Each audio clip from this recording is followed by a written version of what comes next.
Can an orange tabby cat solo a T-Rex? A rigorous investigation. Ladies and gentlemen, scholars and mamelords, I stand before you today not to ask if an orange tabby cat can solo a T-Rex, but to reveal, with absolute ontological certainty, that it already has. Let us begin with the obvious. Size.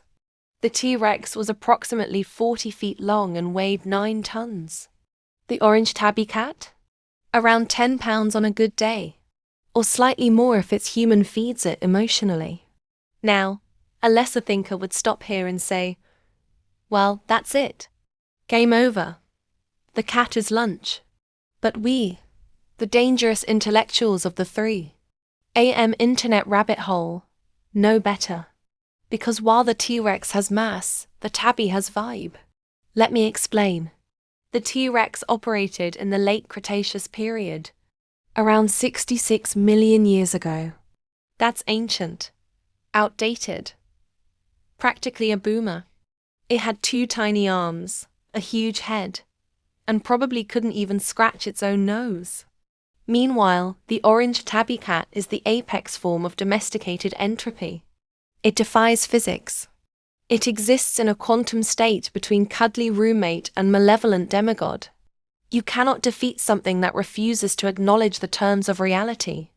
Observe the behavioral profile. A T-Rex, when threatened, roars.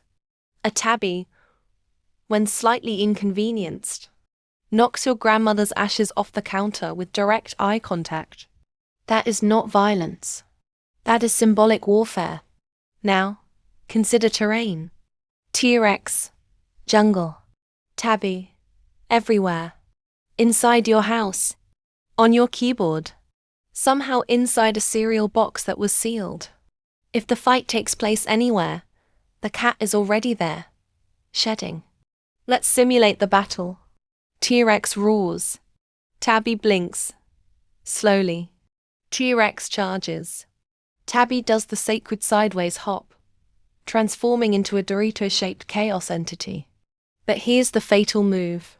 The cat exposes its belly. The T-Rex, emotionally naive, interprets this as submission. It is not. It is a trap. As the T-Rex leans in to investigate, the tabby unleashes the rake protocol. 0.2 seconds of infinite scratching, powered by interdimensional spite. The T-Rex, overwhelmed by confusion, emotional betrayal, and a series of deep facial cuts, falls into an existential spiral. It begins questioning its own purpose. It goes extinct. But wait, you cry. Isn't that just the meteor? Ah. But who summoned the meteor? The cat. With a single blink. Because in ancient Sumerian feline cosmology, extinction-level events are just elaborate hairballs coughed into space-time. Conclusion. By the principle of cosmic inversion and the law of feline causality, we find that not only can an orange tabby cat solo a T-Rex, it is the only creature that ever has. Not with strength, not with speed, but with complete emotional disregard for the consequences of its own actions. And that, my friends, is the true definition of power. Thank you.